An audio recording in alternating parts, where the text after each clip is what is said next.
Atlas, Avion. Part 1. The Weight of Surviving. He never slept past 4 in the morning. Not anymore. It wasn't insomnia, exactly. It wasn't the kind of sleeplessness that came from a restless mind or an uncomfortable bed. It was something more structural than that, a rewiring that had happened somewhere between his first deployment and his last. A permanent recalibration of what rest meant and how much of it a man like him was entitled to. The body learned what the mind insisted on teaching it. And Marcus Webb had spent 15 years insisting on readiness on the hair-trigger awareness that kept men alive in places where the difference between sleeping too long and not sleeping at all was occasionally the difference between coming home and not. So now he woke at 4, every morning, without an alarm, without fail, in the deep winter dark of a Wyoming cabin that smelled of pine resin and wood smoke and the particular dry cold that came through old window frames no matter how carefully you sealed them. He opened his eyes and lay still for exactly 30 seconds. He counted them without thinking. 30 seconds of stillness before the day began. That was the rule. He didn't know when he had made it, only that it existed now, and that breaking it felt like a small betrayal of something he couldn't name. Perhaps it was the only concession he made to the idea that a man was allowed to take 30 seconds before the world required him again. On the floor beside the bed, Atlas lifted his head. The dog didn't make a sound. He never did in those first moments of morning, just raised that broad, dark head from his paws and directed his amber eyes toward Marcus with a patience that seemed almost philosophical, as if he had learned through years of quiet repetition that the man needed exactly 30 seconds of silence before the world was allowed to start again. As if he understood this not as a limitation to be managed, but as a characteristic to be honored. Marcus looked back at him. Between them in the deep winter dark of the cabin, something passed that neither could have articulated, but both understood completely. "Okay," Marcus said. Just that. One word into the darkness. And Atlas stood. Jackson Yacht Hole, Wyoming in January did not ease you into itself. It arrived each morning as a full statement cold so absolute it had a texture, a weight that pressed against the skin the moment the door opened. Snow that had been falling for so many consecutive weeks, it no longer seemed like weather, but like condition. Like the permanent state of the world, as though the valley had always been this and would always be this. And the idea of warmth was something you carried in memory rather than expectation. Marcus stood in the doorway of the cabin at 4:17 in the morning and let the cold hit him the way he had always let difficult things hit him straight on, without flinching, without turning away.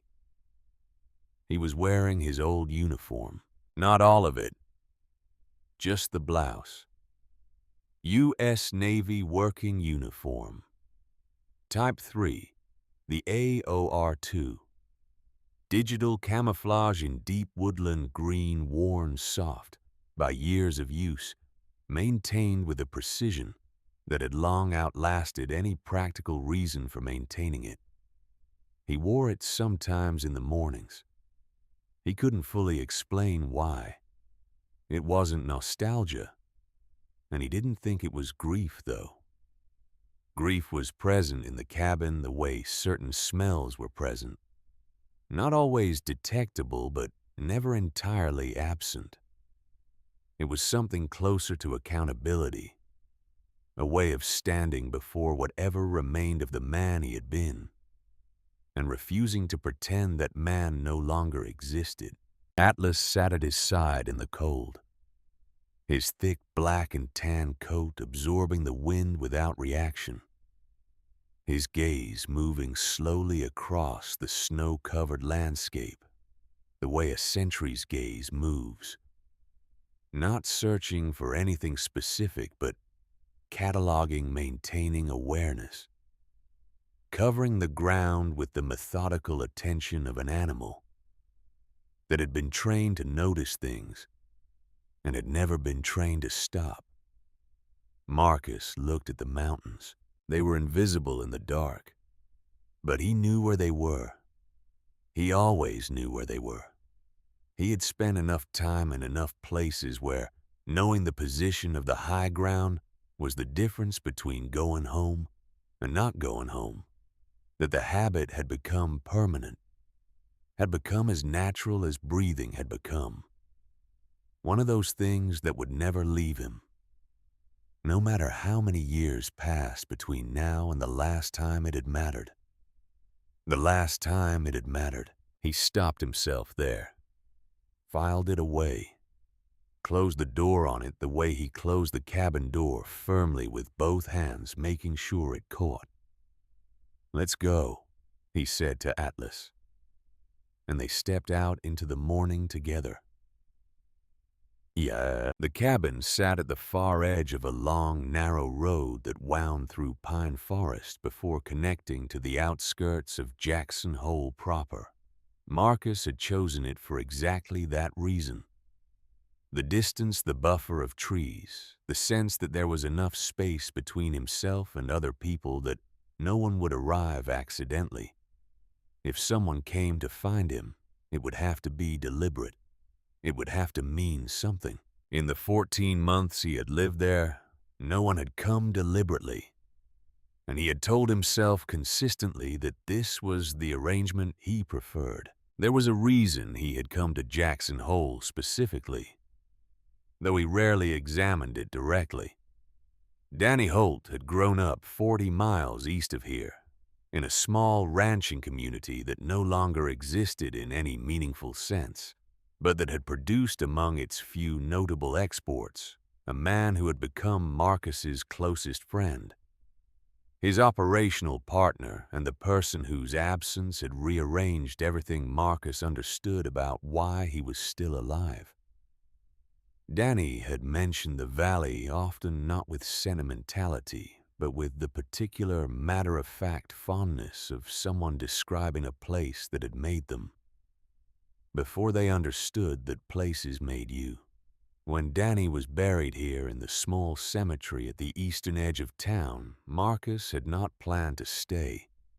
He had simply not left. And staying had become over 14 months the closest thing he had to a decision.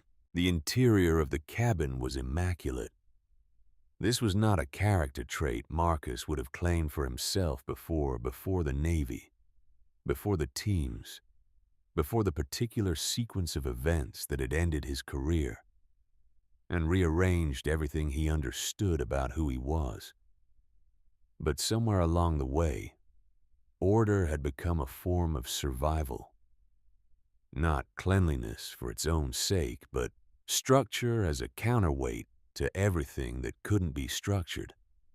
Firewood stacked with geometric precision along the eastern wall.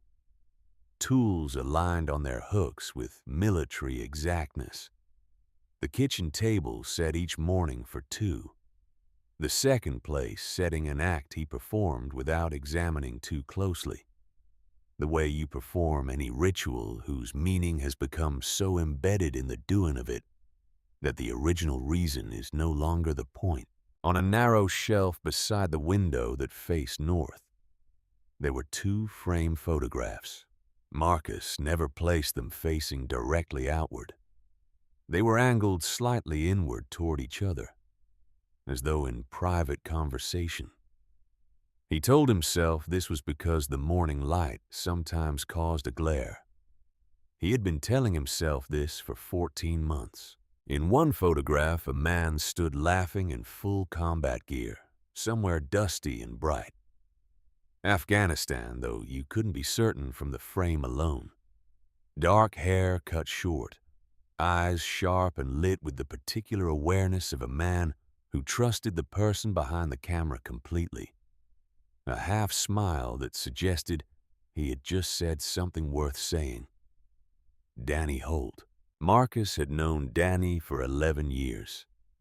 Had trained with him, deployed with him, shared the specific intimacy that exists between men who have been genuinely afraid in the same places at the same times, and have chosen repeatedly to show up anyway.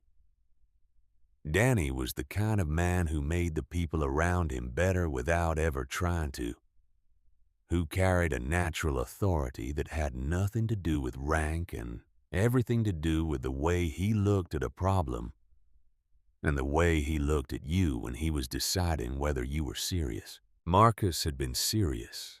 Danny had known it. That knowing had been the foundation of everything. He didn't look at the photograph this morning. He rarely did directly. But he felt its presence the way you feel the presence of something you are simultaneously moving toward and moving away from, a pull and a resistance operating at the same time, neither one winning. He fed Atlas before the coffee was made. This was non-negotiable.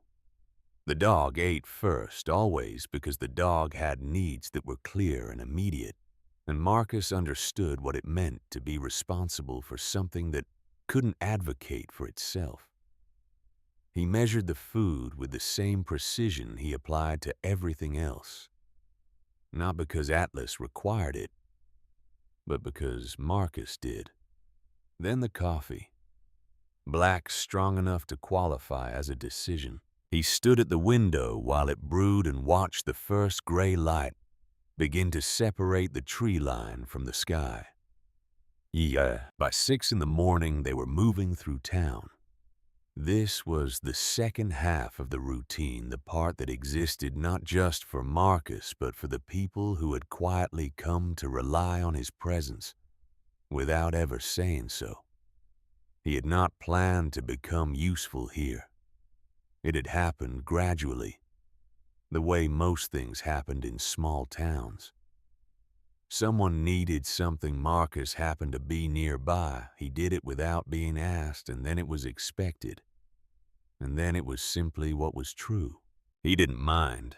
Usefulness was its own kind of anchor. Ruth Caldwell was on her porch at 6:15 as she was every morning, her silver hair pulled back in a loose knot that had almost certainly been tighter when she'd first pinned it an hour ago. She was 67. And had the posture of someone who had endured a great deal without allowing it to diminish her upright. Without rigidity, a composure that came not from the absence of difficulty, but from a long practice of continuing in spite of it.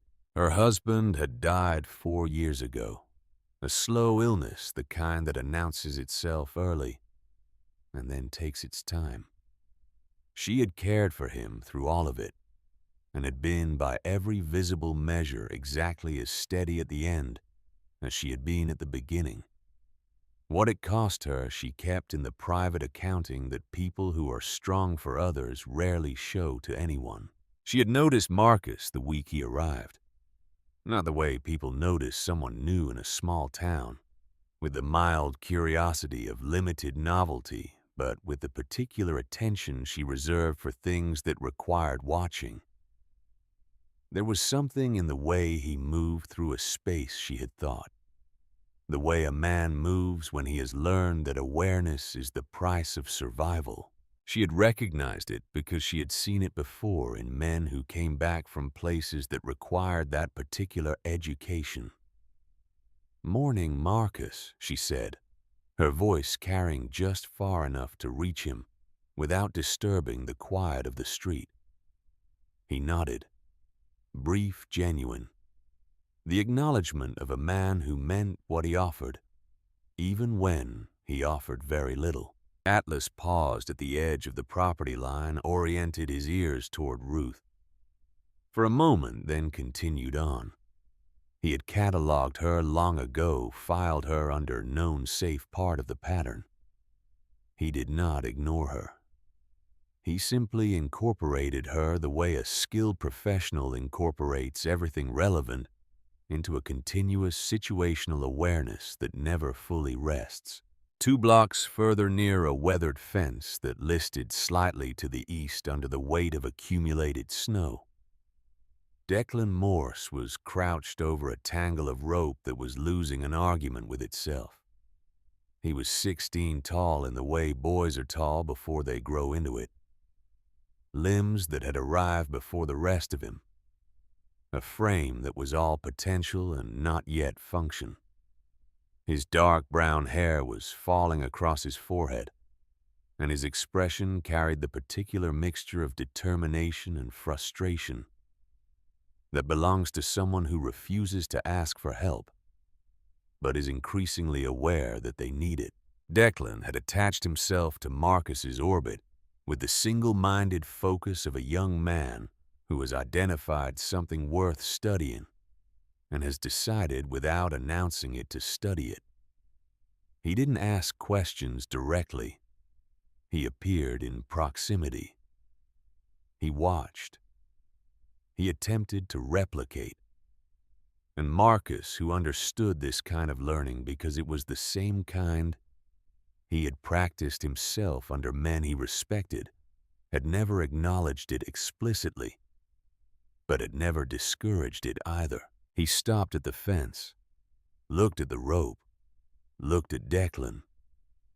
Then he reached down, made 2 adjustments. A redirection of the working end, a tightening of the final pass, and stepped back. Declan stared at the knot for a long moment, memorizing the configuration the way you memorize something you intend to keep. "You'll get it," Marcus said. Low even. Not encouragement in the performance sense, just a statement of assessment from a man who had evaluated a great many things and knew the difference between effort that would resolve and effort that wouldn't. Declan nodded with a seriousness that exceeded his age. Atlas watched the exchange from 3 feet away with the calm, evaluative attention he applied to most human interaction. Not disinterested, but not invested either. Recording, noting, continuing. The morning proceeded in its usual fragments. A walkway cleared before the ice made it dangerous. A truck engine turned over by virtue of knowing exactly where to apply pressure in the cold. A conversation held for exactly as long as it needed to be held, and not a moment longer. People in Jackson Hole had learned the particular grammar of interacting with Marcus Webb, learned it the way you learn any grammar, by making errors and observing their effects and adjusting until communication became possible without either party needing to explain themselves. He didn't want gratitude expressed too loudly. He didn't want questions about his past, his plans, his emotional state. He didn't want to be the subject of anyone's concern or the object of anyone's story about the veteran who came to the mountain town and slowly healed. He wasn't healing. Or if he wasn't interested in it as a narrative. He was simply continuing, day after day, because Atlas needed to be fed, and the firewood needed to be stacked, and the walkways needed to be cleared. And as long as there was a list of things that needed doing, the rest of it, the unresolved weight of everything he carried, could be held at a manageable distance. By midday, the light had changed, a particular shift in the quality of winter light in Wyoming. Not brighter exactly, but different. The shadows lengthening in a way that altered the geometry of familiar places. Marcus stood for a moment on the main street and felt the day beginning to tilt toward afternoon with a subtle acceleration he had learned to recognize. He turned toward home. Atlas fell into step at his left side without being called. They were a quarter mile from the cabin when Marcus first noticed the sky. The change had been building for hours. He had registered it without registering it the way you register a sound that doesn't yet have a source. The low, gray ceiling that had pressed against the valley all morning was no longer merely overcast. It had a weight to it now, a density that transformed it from weather into weather system. The wind, which had been steady and manageable, was beginning to make decisions. By the time they reached the cabin, the first serious snow was falling.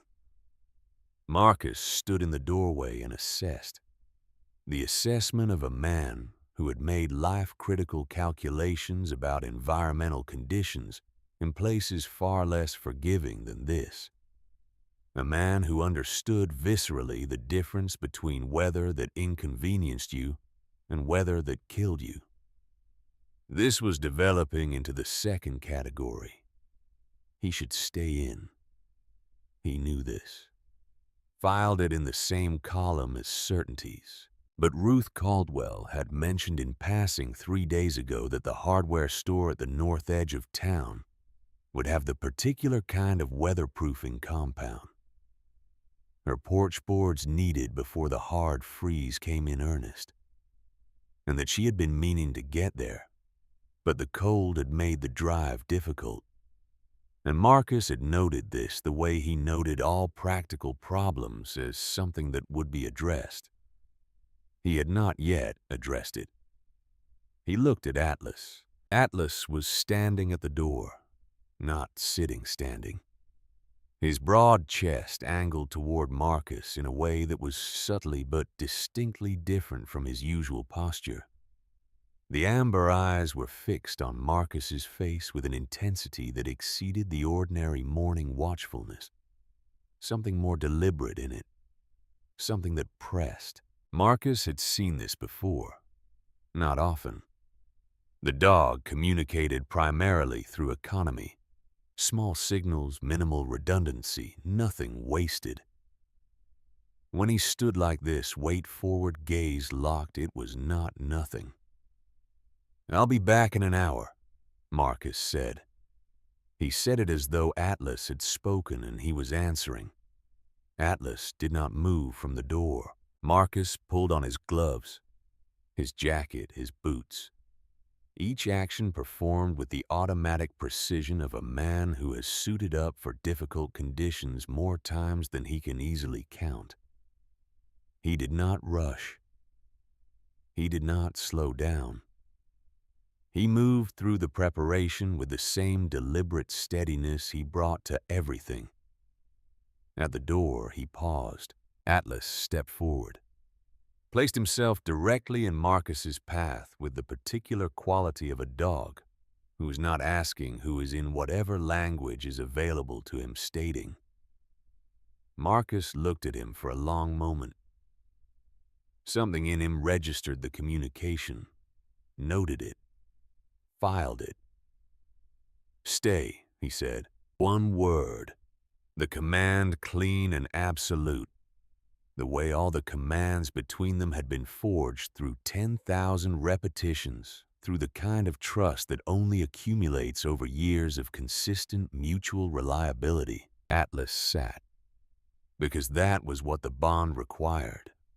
Because he had been trained to respond to Marcus's authority, even when his own instinct ran in a different direction.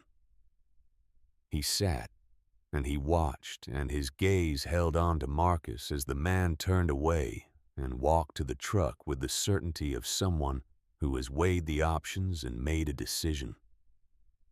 The truck started on the second turn of the ignition. Atlas, through the frost-edged glass of the cabin window, watched it go. Ooh. The road north was familiar in the way that dangerous things become familiar, not safe, but known. Marcus had driven it in worse conditions than this, had driven in conditions that made this look like a clear afternoon in April. His hands were steady on the wheel, his attention distributed the way it was always distributed, wide. Awareness, narrow focus, both operating simultaneously, the particular cognitive configuration that the teams had trained into him so completely.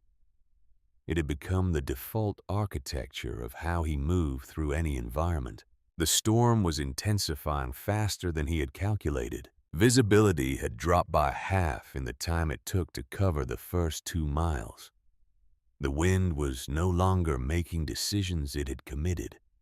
Snow moved across the surface of the road in long, low sheets that obscured the line between pavement and shoulder, made the geometry of the route unreliable. Marcus adjusted his speed, adjusted his following distance from the edge, ran the math on traction and stopping distance with the automatic efficiency of trained instinct. He was fine. He was in control. The curve north of the open meadow came at him with a familiar shape. He had taken it 100 times, knew its radius, knew where the road crowned and where it flattened. He eased into it with the right approach angle, the right speed, the steering wheel responding with the precision he expected. And then, in the space between 1 second and the next, the front tires encountered a section of ice so pure and seamless, it might as well have not existed at all. The laws of physics took over from the laws of intention. Marcus felt the rear of the truck begin its lateral movement with a clarity that was almost administrative. Not panic, not disbelief. Just the immediate recognition of a system transitioning from controlled to uncontrolled. He responded the way he had been trained to respond, with the adjustments that sometimes worked, the corrections that occasionally found purchase, and arrested the slide before it completed. There was no purchase. There was only ice, and then there was air, and then there was the edge of the road disappearing beneath the front wheels. And then there was the drop. Not steep. Steep enough. The truck went into the ravine at a shallow angle, the front end finding the accumulated snow with a force that was absorbed and transferred in the same instant. Absorbed by the snowpack, transferred to the metal, transferred to the glass, transferred to Marcus, who was thrown forward against the restraints, with a violence that drove the air from his chest in one hard, complete expulsion. His head struck the side pillar, not hard enough to kill, hard enough to unmake the immediate moment, to fracture the present tense into disconnected fragments. The ringing absence of sound, the slow return of sensation from the wrong direction, the world tilting and then refusing to settle. He was conscious. He was not entirely present. Outside, the snow continued. Without commentary, without concern, with the absolute indifference of natural forces that have no relationship to human significance. It fell into the open air above the truck, onto the fractured windshield along the crumpled hood, beginning immediately the slow, patient work of covering what had happened here, with the same white consistency it applied to everything else. Marcus tried to move. His left arm answered slowly. His right leg was pinned at an angle that communicated injury without specifying it. He could breathe, but each breath was a transaction, costly, incomplete, requiring more effort than the previous one. He understood his situation with the clarity of a man who has been in bad situations before and has learned that the first thing you do is assess without catastrophizing. Assessment: severe impact, possible internal injury, exposure risk, limited mobility, communication. His phone. He moved his right hand toward his jacket pocket with deliberate slowness and found the pocket there, but the phone, compromised screen shattered, unresponsive. The cold was already entering the cab, the residual engine heat fading with the efficiency of Wyoming January, the temperature dropping in increments that were subtle now and would not be subtle soon. He lay his head back against the seat. Above him, through the fractured windshield, the snow fell without interruption. And somewhere, miles away through pine forest and frozen road and the accumulating white erasure of the storm, a German shepherd sat in a cabin window and watched the place where a truck had disappeared and did not stop watching. Owen Briggs had driven the North Road more times than most people in Jackson Hole, which was itself a town full of people who drove difficult roads routinely. He was 48, compact and direct in his movements, with the dark beard of a man who has stopped apologizing for the climate and the eyes of someone who reads landscapes the way other people read faces. As a wildlife officer, he understood the terrain of this valley with a precision that went past familiarity into something closer to fluency. He knew how it moved, how it changed where it held danger, and where the danger was only appearance. He had survived an avalanche in his late 30s. It had not made him reckless, as near death sometimes does, but had done the opposite, had installed in him a permanent attentiveness to the early signals that something was wrong, to the small deviations from expected pattern that announced themselves minutes or hours before the larger event. He saw the deviation at the curve north of the meadow. Not the truck at first, only the absence. The break in the continuity of tracks in the snow. The place where something had been moving and then abruptly had stopped moving in the direction it should have continued. He slowed, pulled to the shoulder, stepped out into the wind without hurrying, because hurrying in these conditions cost more than it gained. The shape in the ravine resolved as he approached. A truck partially buried, the hood compressed. The windshield fractured in a pattern that communicated impact at speed.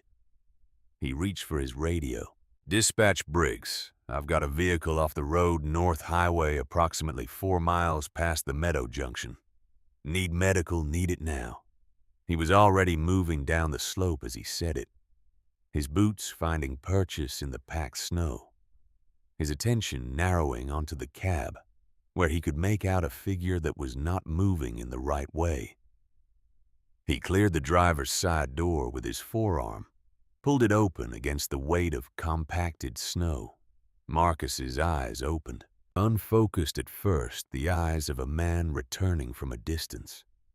Then, steadying, centering on Owen's face with an effort that was visible, something moved through his expression that was not recognition of a person, but recognition of a situation. The shift from alone and deteriorating to found and in process. And the thing about men who have been in bad places is that they understand viscerally what that shift means, how much it costs, and how much it buys. "Stay with me," Owen said, his voice steady, his hand already moving to assess, to check. "I've got you." 3 words that were less instruction than presence, less information than anchor. Marcus closed his eyes and breathed. The sirens came through the storm 20 minutes later. Tara Brennan led the Extraction early 30s, a build shaped by the physical demands of the job, a face defined less by expression than by focus, the kind of professional concentration that does not permit distraction and does not require announcement. She had seen serious injuries before. She had seen what cold added to serious injuries. She moved through the assessment and stabilization with the clean precision of someone who understands that competence is the most useful form of urgency. Not the frantic acceleration that looks like doing a great deal, but the measured, correct application of specific knowledge at specific moments. Marcus was extracted from the truck on a backboard, the process careful and coordinated. Each movement communicated before it happened. Each person in position without being directed there. The cold hit him fully when they lifted him out of shock. that registered somewhere beneath the level of his current awareness, another layer in a situation that had already accumulated several. Tara stayed at his side through the loading monitoring with a consistency that did not relent between the moment of contact and the moment of arrival. His vitals were poor. The chest injury was the primary concern. The cold exposure was the complicating variable that made everything else harder to predict. The ambulance moved through the storm, and the storm did not move for it. It continued patient and enormous, filling in the tracks behind the vehicle almost as soon as they were made, covering the evidence of the last hour with the same white consistency it applied to everything that happened in this valley. The road behind them disappeared. In the emergency room of St. Anthony Regional, the assessment was immediate and specific. Dr. Gerald Shaw had been practicing medicine for 31 years. He had the build of a man who had once been athletic and was now simply solid. The kind of physical presence that communicates reliability rather than vigor. His hair had gone gray in his mid-40s and he had stopped noticing. His face was arranged in the permanent configuration of someone who has seen enough outcomes to have calibrated his expectations to accuracy rather than optimism. He moved through the initial assessment of Marcus Webb with practiced efficiency, directing the team with minimal words and clear intent. The chest injury was confirmed. Several ribs compromised, one concern about internal bleeding that would need imaging. The head impact was assessed. The cold exposure numbers were not good. The overall picture was a man who had arrived at the edge of something, and whose trajectory was not yet determined. It was during the inventory of Marcus's personal effects, jacket, wallet, phone, that Shaw found the note. He almost missed it. A small piece of paper folded twice the kind of fold you make when the paper is going into a place it needs to stay. Inside the wallet, behind a card that was no longer current. Shaw unfolded it the way he unfolded anything small and potentially important, carefully, without assumption. He read what was written there. It was not a dramatic document. It was not a farewell letter or a confession or a statement. It was 5 lines written in a controlled hand, with the economy of someone who had chosen their words precisely. But 5 lines can contain a great deal, if you know how to read them. And Gerald Shaw, after 31 years, knew how to read a great many things. He stood there for a moment in the controlled noise of the emergency department and felt the weight of what he was holding. Then he folded it again exactly as it had been and placed it in the left breast pocket of his coat. He didn't put it back in the wallet. He didn't hand it to the chart nurse or flag it in the intake form. He stood there for a moment, his hand flat against his coat where the note rested, and he looked through the window at the man on the bed. The strong face, the worn hands, the particular stillness of a body that was present but not fully committed. And he understood something about Marcus Webb that the imaging and the blood work and the vital signs could not fully explain.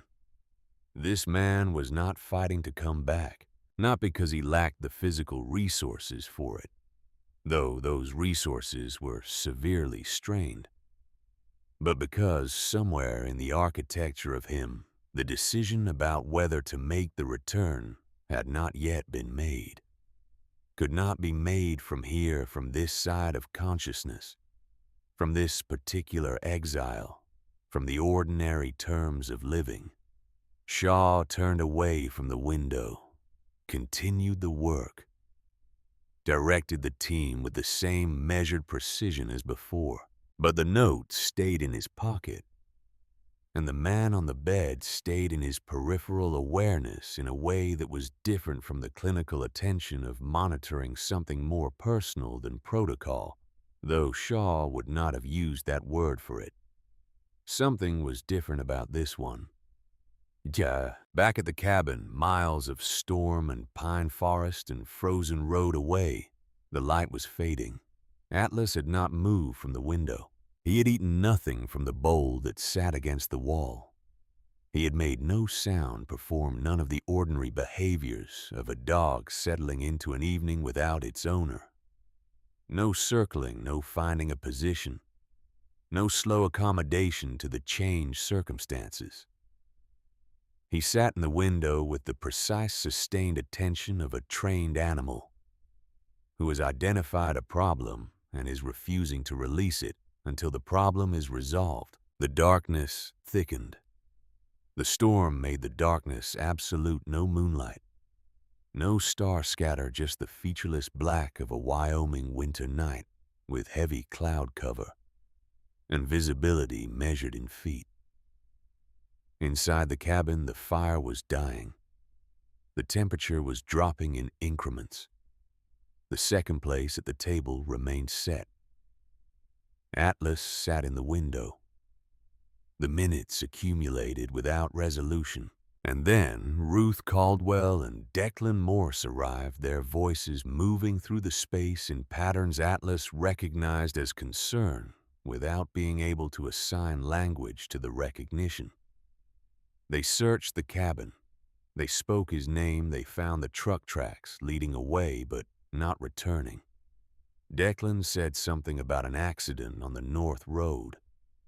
Ruth's expression tightened in the way expressions tighten when small deviations resolve into large meanings.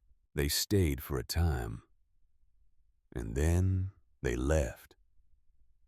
And when the door closed behind them, something shifted in Atlas, in a way that was not grief and not panic, but older than either the activation of something that had preceded every protocol he had ever been taught. A pull that did not ask permission and did not require instruction. He left the window. He moved to the door. He tested it once, twice, applied pressure with increasing specificity, shifting angles, locating the structural weakness that years of Wyoming weather had introduced into the aging frame. The latch that had held through 1,000 ordinary closings was not built to hold against a German shepherd who had made a decision. The door opened into the storm. The cold hit him full. He stood in it for 3 seconds, orienting, cataloging, drawing the frozen air through his nasal passages and reading what was there with an accuracy that made human navigation look approximate. Then he moved into the dark, into the storm, into the distance between where he was and where he needed to be. The cabin receded behind him, its lights fading, the small square of its windows disappearing into the white. He did not look back. Part 2. The distance between. The terrain between the cabin and the town of Jackson Hole was not terrain that announced its difficulties. It did not present cliffs or sudden drops or dramatic obstacles. It presented instead the subtler cruelty of accumulated depth snow that looked traversable until a paw broke through the surface crust and sank 8 inches into powder drifts that had formed against natural windbreaks and now stood chest-height on a large dog. Open stretches where the wind moved without obstruction and drove fine crystals horizontally with enough force to sting exposed skin. It was terrain designed by weather rather than geography, and it changed without warning each 100 yards, presenting different conditions than the last. Atlas moved through it without the kind of speed that would have looked heroic from the outside. He moved through it the way a working dog moves through difficult ground efficiently, with constant recalculation. conserving energy with the instinct of an animal that had been trained to perform over distances, not just in short bursts. When the surface held, he used it. When it didn't, he adjusted his gait, shortening his stride, distributing his weight differently. When the wind shifted and the scent trail dispersed, he stopped, lifted his head, drew the air in deep, despite the cold that reached into his lungs like something solid, and waited until he had reoriented before continuing. The scent he followed was not a single clean line. It was fragments, pieces of something that had passed through these spaces hours earlier and left behind traces that the storm had done its best to eliminate. Engine exhaust embedded in a snowbank beside the road. The particular chemical signature of rubber on ice at a curve 2 miles from the cabin where something had happened to the natural pattern of tire tracks. The faint, complex signature that belonged to Marcus himself, distributed unevenly across surfaces that had already been half reclaimed by the storm. Atlas followed these fragments not as a chain of logic, but as something less articulable. The same faculty that had made him exceptional in his working years. The ability to hold a target scent in a part of his processing that did not fatigue the way muscles fatigued, that did not get confused by competing information, the way visual navigation could be confused by darkness or weather. He simply knew the direction, near the edge of a creek that crossed the lower ground between the forest and the road. He paused. The water beneath the ice was audible, a low, continuous sound that vibrated the frozen surface with something that was not quite movement, but not quite stillness either. Atlas tested the near edge with one paw, pressing down, gradually feeling the give, the resistance, the faint crack that traveled outward through the surface ice, like a sentence finishing itself. He shifted his weight forward incrementally, reading each response, then crossed in a single smooth motion that distributed impact across 4 points and carried him to the far bank before the ice had fully decided what to do. On the other side, the land rose slightly toward the first visible lights of town. Jackson Hole at 2 in the morning held a particular kind of quiet that was different from the quiet of the surrounding wilderness. The wilderness was quiet because it was indifferent. The town was quiet because it was waiting for morning, for the storm to pass, for whatever came next. Lights in windows suggested the presence of people who had not yet gone to sleep, or who had woken to listen to the storm and decided not to return to sleep, or who simply kept lights on because darkness was harder to inhabit alone. Atlas moved along the edge of the main road, staying off the pavement where he could, avoiding the direct path of the few vehicles still moving through the storm. A delivery truck passed at one point, its headlights sweeping across the shoulder of the road and illuminating Atlas for a moment. The thick line of his back, the alert angle of his ears, the purposefulness of his movement. The driver slowed briefly, watching in his side mirror, then continued on. A dog moving with that kind of direction in a storm like this was not a dog that needed rescuing. It was a dog with somewhere to be. The hospital appeared ahead as a structure of controlled light against the dark, and the snow, its exterior plain and functional, the entrance lit in a way that contrasted sharply with everything surrounding it. The parking lot had been partially cleared, salt and sand visible on the walkway near the main doors. The automatic glass doors were lit from inside, and through them the warm interior was visible reception desk, a few chairs along the wall, the institutional clarity of a space designed to manage emergency rather than absorb it. Atlas approached directly. He did not circle the building or hesitate at the perimeter. He moved toward the entrance with the same steady pace he had maintained for the past several miles, his breathing visible in short clouds in the cold air, his coat carrying a layer of accumulated snow that had frozen slightly along the outer guard hairs. When the automatic doors registered his proximity and slid open, he stepped through without breaking stride. The warmth hit him immediately. The smell of the interior antiseptic processed air layers of human presence compressed into a controlled environment was complex and dense after the clean cold of the outside. Atlas paused just inside the entrance, not in uncertainty, but in the way that a system recalibrates when it enters a substantially different environment. His head lifted.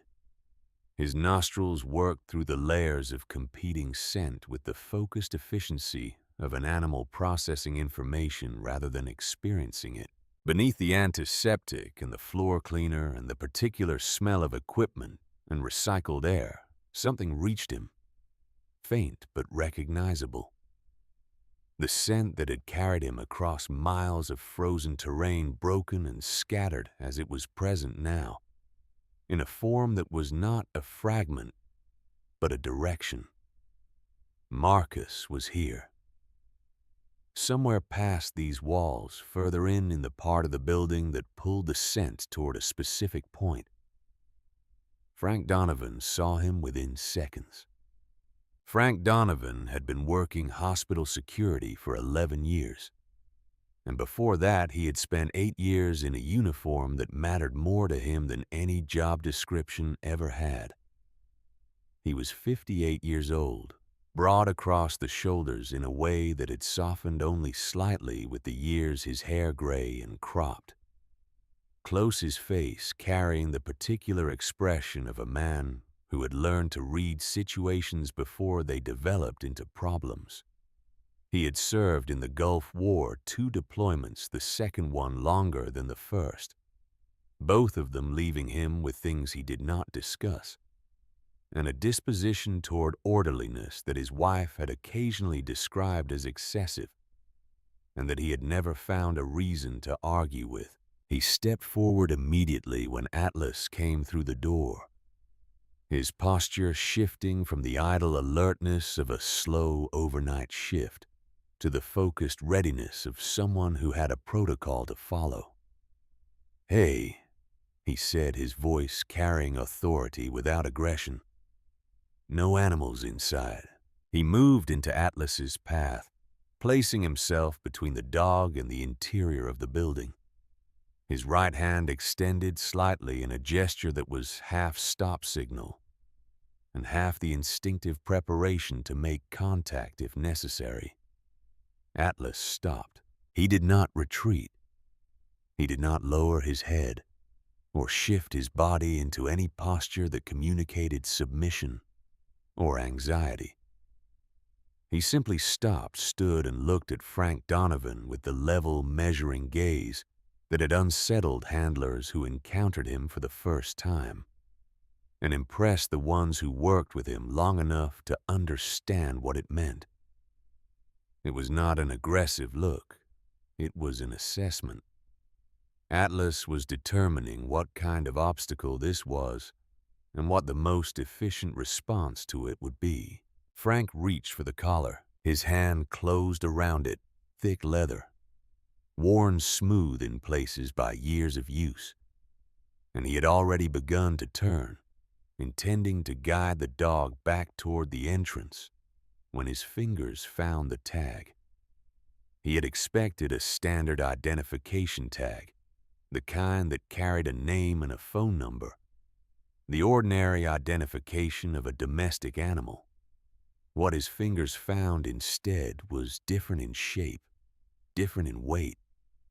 And when he glanced down at it, the light above the entrance was enough to read the metal tag at his collar clearly.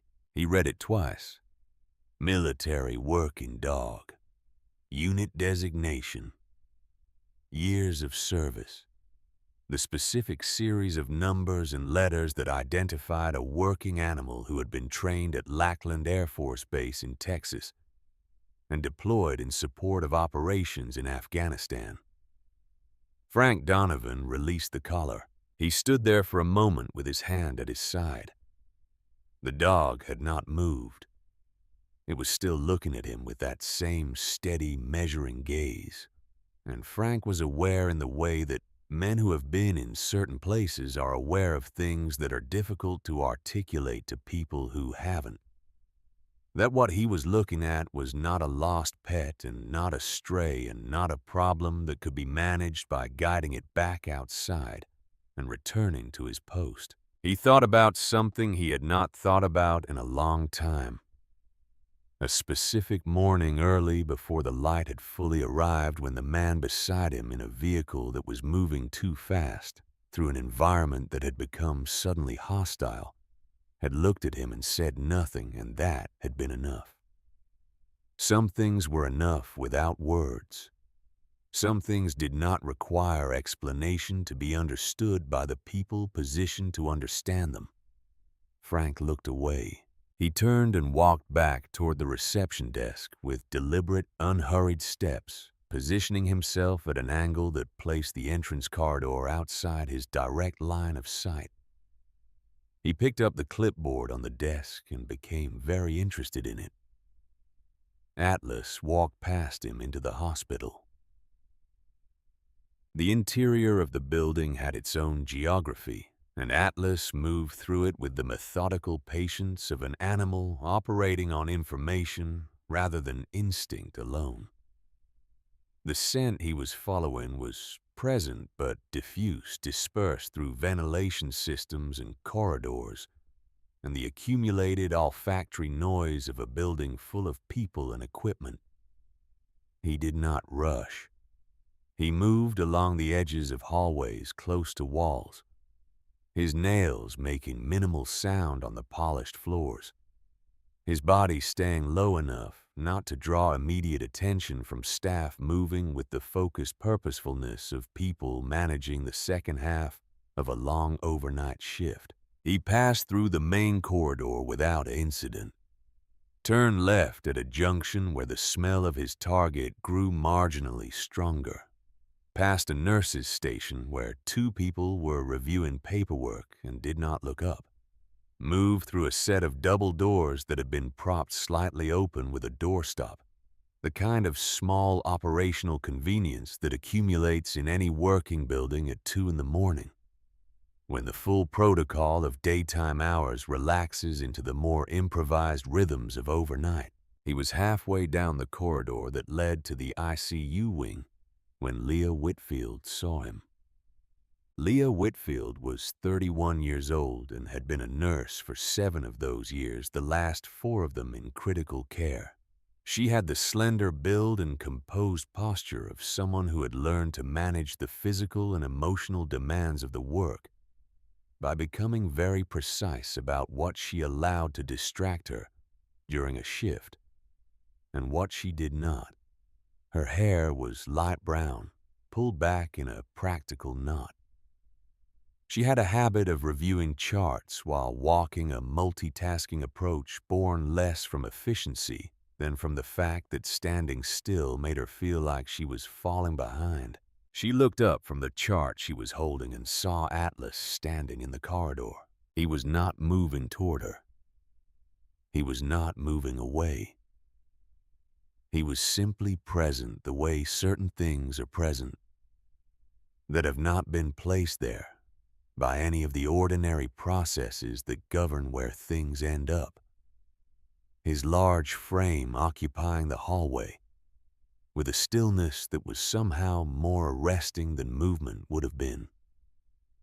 The light above him caught the snow still melting in his coat, and the metal tag at his collar caught the light briefly. Leah lowered the chart. She had worked in a level 2 trauma center before this one, and before that she had done 2 years in a county hospital that served a significant military population, veterans of several conflicts. Men and women who arrived sometimes with physical injuries and sometimes with things that showed up only on certain kinds of assessments, and sometimes with nothing that the intake forms knew how to capture. She had lost a patient there 3 years ago who had not been lost to his physical injuries. A man who had come in with a wound that was manageable and had, simply in the space between one check and the next, stopped participating in the management of it. She had reviewed that case more times than she would have admitted to anyone, looking for the thing she had missed, looking for the moment when the trajectory had been readable and she had not read it. She had never found a satisfying answer. She looked at Atlas for a long moment. He was looking back at her with the same directness he had applied to Frank Donovan, to the desk clerk he had passed without being noticed, to every obstacle and variable he had encountered since breaking through the cabin door hours earlier. It was not a look that asked anything.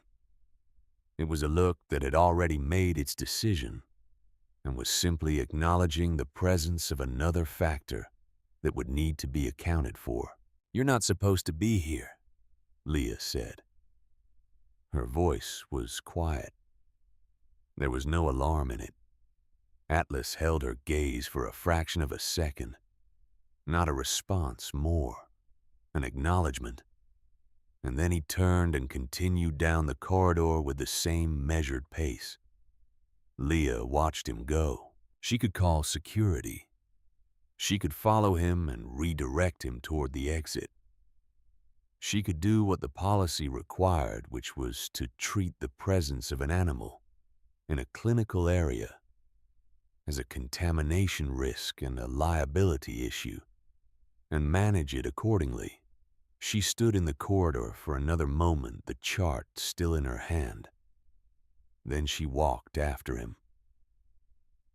The ICU wing required keycard access. The door was solid, the mechanism reliable. Atlas stood before it and did not attempt to breach it, because some obstacles were not meant to be breached by persistence, but by waiting, and Atlas understood the difference. He sat down in front of the door. He waited. It was 4 minutes before a night shift technician exited, a young man in his mid-20s, tired, carrying an empty equipment tray, his attention on his phone, and not on the corridor behind the door he had just come through. The door swung outward, held open by his shoulder for a moment, as he shifted the tray to his other hand, and Atlas moved through the gap before it closed. The technician looked up too late, looked back at the closed door, looked at the corridor ahead of him where Atlas had already turned a corner, made a sound that was not quite a word, and continued on his way. Inside the ICU, the air was different again. More controlled, more pressurized, the sounds more concentrated. The rhythmic machinery of assisted breathing, the steady tones of cardiac monitors, the particular silence of a space where silence itself was a kind of data, where a change in the quality of quiet meant something that everyone present was trained to respond to. There were 4 rooms along this corridor, each with a glass panel beside the door each occupied. Atlas did not approach any of the first 3. He walked past them without slowing. His nose was working continuously, sorting through the overlapping information of the wing, pulling out the specific thread he had been following for hours. And when he reached the 4th door, he stopped.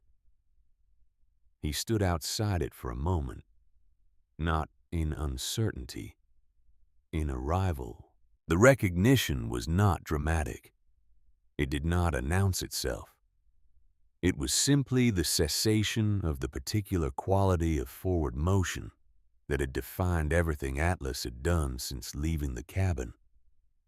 The searching orientation that keeps an animal moving, the not yet of a journey that is still in progress. That quality ended. The searching stopped. What replaced it was stillness of a different kind, not the disciplined stillness of waiting, but the complete stillness of something that has reached the end of its necessary motion. Leah Whitfield arrived at the corridor entrance 30 seconds later, slightly out of breath, and found Atlas sitting outside the fourth door. She stood at the end of the corridor and looked at him.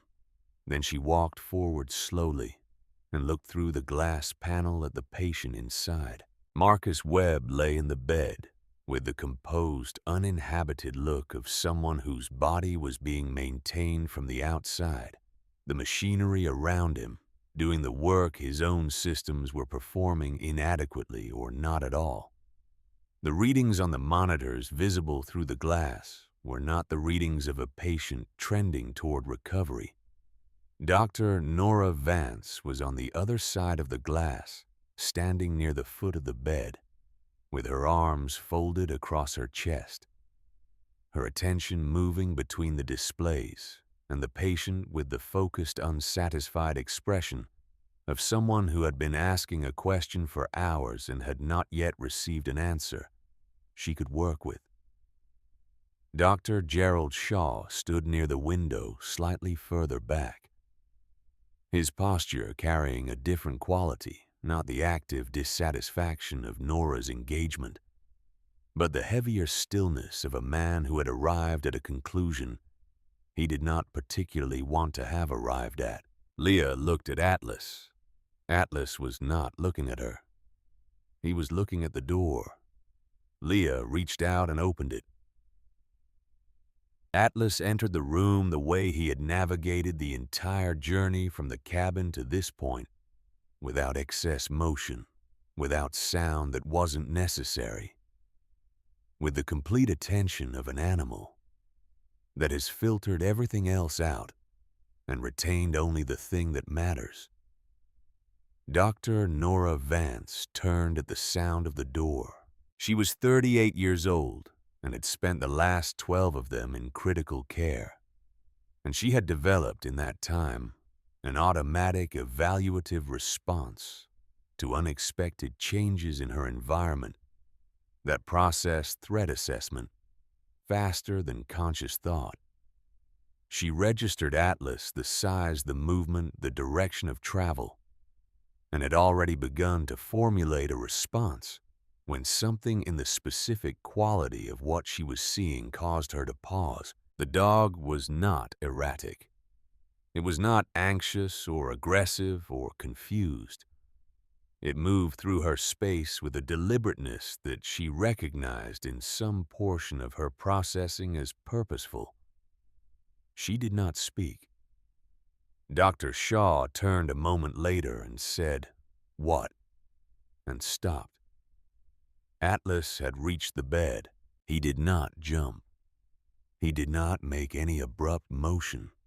He lowered his head, gradually moving it toward Marcus's right hand, where it lay against the blanket, and rested it there, the full warm weight of his jaw and the side of his face, pressing gently but firmly against the back of Marcus's hand, completing a contact that had been interrupted hours ago. When a truck left a road in a storm and a man's body began the slow process of shutting down the functions it could no longer sustain. The room held that position for a moment. The machines continued their rhythm. The monitors continued their displays. Nothing changed immediately. Nora was watching the nearest monitor with an intensity that had narrowed down to a single point of focus, and she saw it before Shaw did a shift in the pattern, slide almost within the range of noise, but not noise, a small adjustment in the waveform, a stabilization that had not been present in any of the readings she had taken in the past 6 hours. "Hold on," she said. Shaw moved closer. He looked at the display. He looked at it again. Marcus's breathing, which had been shallow and mechanically assisted and irregular, in the specific way that indicated the body was not contributing its own effort to the process. began to shift. Not dramatically. Not in the way that announcements are made in the kind of stories where recovery arrives with sudden and overwhelming clarity. Incrementally, the way all real things change, one breath slightly deeper than the one before it. The next, slightly more coordinated, the pattern beginning slowly to resolve into something that looked less like maintenance and more like participation. The heart rate, which had been hovering in a narrow and unstable range, began to settle. The intervals between beats lengthening and regularizing in a way that suggested not effort but coordination. The system finding a rhythm it was willing to sustain, rather than one it was simply failing to abandon. Nora did not move away from the monitors. She was reading every change in real time, correlating the data, mapping the shift against the baseline that had been established over the past hours. And she was doing this with the part of her mind that processed clinical information clearly and without sentiment, while another part of her was doing something less articulable and less comfortable, acknowledging the correlation between the introduction of the single new variable in the room and the shift in every measurable indicator. "That's not expected," Shaw said. His voice was lower than usual. He was standing close enough to the bed now that he could see Marcus's hand where it lay beneath Atlas's head. And he was watching it because something was happening there that the monitors hadn't registered yet. A slight change in the tension of the fingers. A suggestion of movement that had not been present in the hours he had been observing this patient. The fingers moved. A small contraction barely visible but definite. The hand responding to the warmth and weight of the contact, as though the sensory information had traveled through a pathway that was still open, still conducting, still capable of delivering something to the part of Marcus Webb that was deciding whether or not to keep trying. "Marcus," Nora said, leaning slightly forward. "If you can hear me, stay with us." No verbal response. But the contraction deepened fractionally, the fingers curving against the fur, with the particular quality of a grip that isn't taking hold, but isn't releasing, either the quality of a hand that is remembering it is a hand. Shaw reached into his breast pocket. Nora didn't notice immediately. She was watching Marcus. And then she became aware of Shaw standing beside her. And she turned, and he was holding a small piece of paper folded once. And he was holding it in the way you hold something that has been in your possession for hours while you decided what to do with it. He set it on the surface beside the monitor. Nora looked at it. She looked at Shaw. "I found it during intake," he said. "Nothing more." She picked it up, unfolded it, read it. The room was quiet around her, the steady machinery, the regularizing rhythm of the monitors, the sound of Atlas breathing slowly beside the bed. Nora folded the note and set it down carefully. She looked at Marcus for a long moment. Then she looked at Atlas, who had not moved, whose head remained resting against Marcus's hand, with the steady, undemanding presence of something that has traveled a great distance and arrived and has no intention of going anywhere. "Don't you let go of him," she said. Not to Marcus, to Atlas. Shaw watched her. He didn't say anything. Outside the room, through the glass, Leah Whitfield stood in the corridor with her arms at her sides, watching, and she did not call anyone.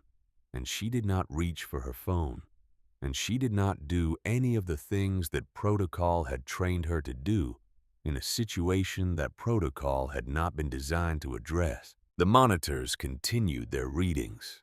The numbers continued to shift slowly, unevenly, but in a direction that had not existed before Atlas walked through the door.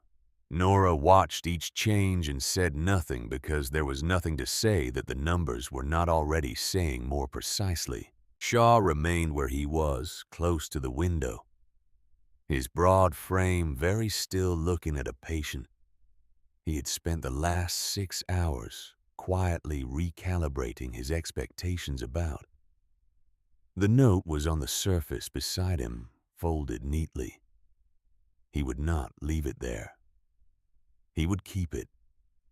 And when the time came, if the time came, he would decide what to do with it. Not yet. Atlas breathed in and out with the slow regularity of deep rest. His eyes half closed now. The long journey from the cabin to this room having run its course, the urgency that had moved him across miles of frozen terrain, resolved into something quieter and more sustainable. He did not sleep. He simply rested in the way of animals that have completed a necessary task and are waiting for what comes next, without anxiety about its shape or timing. Marcus Webb's hand remained curved around the edge of Atlas's face. The machines maintained their work and gradually increment by increment in the careful and unannounced way that real things change. Something began to be possible that had not been possible an hour before. Cool. Part 3. Living, not just surviving. Recovery did not arrive the way Marcus Webb had been trained to expect things to arrive. In the SEAL teams, arrival was a specific thing, a moment of transition that could be identified by its coordinates, its timestamp, the point at which the objective shifted from future to present to past. You planned for it, executed toward it, and when it came, you knew. There was no ambiguity in arrival. Ambiguity got people killed, but this was different. This arrived the way winter left the valley, not in a single morning, not with any announcement, but in the gradual, uneven accumulation of small changes that you could only see clearly if you had been watching long enough to remember what things looked like before. One morning, the light came through the window at a slightly different angle. One afternoon, a breath arrived without the shallow, labored quality that had defined breathing for longer than he could calculate from inside the experience of it. One evening, the sound of the machines around him resolved from background interference into something he was listening to deliberately, which meant he was listening, which meant something had shifted in the quality of his presence in the room. He became aware of Atlas before he became fully aware of anything else, before the room had definition, before the faces of the people moving around him had names attached to them, before the timeline of what had happened had reassembled itself into a sequence he could hold. He was aware of warmth at his right hand and weight, and the particular slow rhythm of breathing that was not his own. And these things reached him through whatever distance separated the place he had been from the place he was returning to. And they constituted the first clear piece of information he received that Atlas was there. He did not open his eyes immediately. He simply registered it. And registering it, he held still inside it for a moment before the rest of the world began making its demands. Dr. Nora Vance was present when Marcus first held his eyes open for more than a few seconds. She was standing at the monitor station reviewing the trend data she had been accumulating for the past 36 hours. The charts of the shift that had begun the night Atlas arrived and had continued since then with the steady, unspectacular consistency of a genuine biological response. The improvement was not dramatic. It did not look like a miracle from the inside of a clinical record. It looked like what it was, a patient whose fundamental systems had stabilized enough to begin the work of rebuilding the functions that the trauma and the cold and the accumulated weight of years had compromised. But Nora had worked in critical care long enough to understand that the numbers were not the whole story. The numbers were the evidence. The story was in the patient. She crossed to the bed when she saw his eyes tracking. "Marcus?" Her voice was steady, calibrated to reach without startling. "I'm Dr. Vance. You're at St. Anthony Regional in Jackson. You were in a vehicle accident on the North Road. Do you understand what I'm telling you?" A pause, then a movement that was approximately a nod. "Good." She let a moment pass. "You've been here for 3 days." His eyes moved to the right, to Atlas lying on the folded blanket that Leah Whitfield had placed beneath him on the second day, when it had become apparent to everyone on the floor that the dog was not a temporary situation. His eyes stayed there for a moment, not in surprise, not in the particular quality of relief that you'd expect from a man waking in a hospital bed, but in something closer to recognition, as though the presence of Atlas was not a fact that required processing, but one that had already been processed somewhere underneath consciousness and had been waiting for him to surface so it could be confirmed. "He found you," Nora said. Marcus looked at her. "He came in at 2 in the morning, she said. "In the middle of the storm, alone." She let that sit for a moment. "We don't entirely know how to explain it." He was quiet for a moment. Then, with the careful precision of someone operating at the outer edge of his available energy, "I can." Cool. Dr. Gerald Shaw came by in the late afternoon. He was not a man who managed transitions through conversation, which was one of the reasons he had maintained the distance he had over the first days of Marcus's unconsciousness, staying close enough to the data to justify his presence, far enough from the bedside to avoid the parts of the work that data could not cover. He stood in the doorway for a moment before entering, looking at his patient in the flat, assessing way that was his professional default. And then he came in and stood at the end of the bed, with his hands clasped in front of him. "You look better than I expected," he said. It was not quite a compliment. It was closer to a clinical observation he hadn't been able to make 3 days ago. Marcus regarded him. "You didn't think I'd make it." Shaw took a breath. "I thought the probability was unfavorable." "So did I," Marcus said. The statement landed between them without apology or drama. Shaw held it for a moment, deciding what to do with it. He reached into the breast pocket of his coat. Not the gesture of a man performing something, but the deliberate movement of someone who had made a decision hours ago and was now following through on it. He took out a folded piece of paper and set it on the blanket near Marcus's left hand. He did not explain it. He did not offer context or framing. Marcus looked at it for a moment without touching it. Then he looked at Shaw. "It was in your wallet," Shaw said. "I kept it. I should have." He stopped, started again. "I should have told someone. I didn't know who to tell." Marcus picked up the paper. He unfolded it. He read it through, reading it was not the right description for what he did because he had written it himself, and he knew what it said. And so what he was actually doing was confronting the distance between the man who had written it and the man who was reading it now, and measuring whether that distance was sufficient. He folded it again.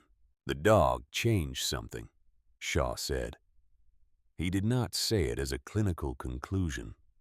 He said it as a man who had spent 30 years practicing evidence-based medicine and had encountered in the span of 3 days a piece of evidence that did not fit neatly into any framework he had available. "Yes," Marcus said. Shaw nodded once. He picked up the chart from the foot of the bed, reviewed it with the mechanical attention of long habit, and set it back. "Physical therapy begins tomorrow morning," he said. "Early." He left without further ceremony, which was, Marcus would come to understand, the closest Gerald Shaw came to warmth. Physical therapy began the way all real reconstruction begins, with the humbling discovery of how far the distance is between where you are and where you were. Marcus had spent 15 years in a body he understood with the specific confidence of a man who had trained it systematically and tested it against conditions designed to exceed its limits. He knew what it could do and what it could recover from, and how long recovery took. He had a precise internal map of his own capabilities. That map was wrong now. Sitting upright on the edge of the bed for the first time required something he had not needed to apply to sitting upright before deliberate effort. Concentration, the management of a dizziness that arrived without warning and receded on its own schedule. Standing when it came 3 days after he first opened his eyes was a negotiation with a floor that seemed uncertain of its own solidity, with legs that had the muscle memory of years, but not the current capacity to fully honor it. He did not resist this. That was the thing the physical therapist, a methodical man named Garrett Sills, who had worked with post-trauma patients for 20 years, noticed and noted. Most patients with Marcus's background, and Sills had worked with enough of them to have a category pushed. They applied competitive intensity to rehabilitation, the same way they had applied it to training, treating their own deficits as opponents. It was often counterproductive. It delayed recovery because the body under that kind of pressure spent energy defending rather than rebuilding. Marcus did not push. He worked carefully within the available range, extending it incrementally, resting when the system indicated rest, accepting limitation, not as defeat, but as information. Sills asked him about it once on the 4th day of sessions, when Marcus had stopped himself in the middle of a standing exercise that he could have forced himself through, and had instead sat down and waited for the tremor in his left leg to pass. "You're not fighting it," Sills said. Not a criticism, an observation. Marcus was quiet for a moment. "Fighting it won't get me home faster," he said. "Working it will." Atlas was present for every session. He lay on the floor near the wall of the therapy room, a corner space that Nora had arranged with the quiet, practical authority of someone who had decided that the evidence supported an accommodation that protocol had not been designed to provide. Atlas did not participate in the exercises. He did not approach Marcus during the sessions unless Marcus reached for him. He was simply present, which was, Marcus had come to understand, the primary thing Atlas did, and the most important one. Yeah. Ruth Caldwell came on the 5th day. She arrived in the late morning with a paper bag that turned out to contain 2 thermoses of coffee, one for herself and one for Marcus, in a manner that had lost none of the careful restraint she had always maintained with him, but had gained something easier in its place, as though the event had clarified something between them. That proximity alone had not been able to clarify. She settled into the chair beside the bed, with the unhurried ease of a woman who had learned over many years of difficult circumstances that the most useful thing you could offer someone was your undivided and undemanding presence. She told him about the cabin first, not that anything had happened to it, that things had been done to it. Firewood restacked, a broken hinge on the back door replaced, the window panel that had been loose since before Marcus arrived in Jackson Hole, fixed by a retired carpenter named Walt Greer, who lived 2 blocks from the general store and had been looking for a reason to use his tools in January.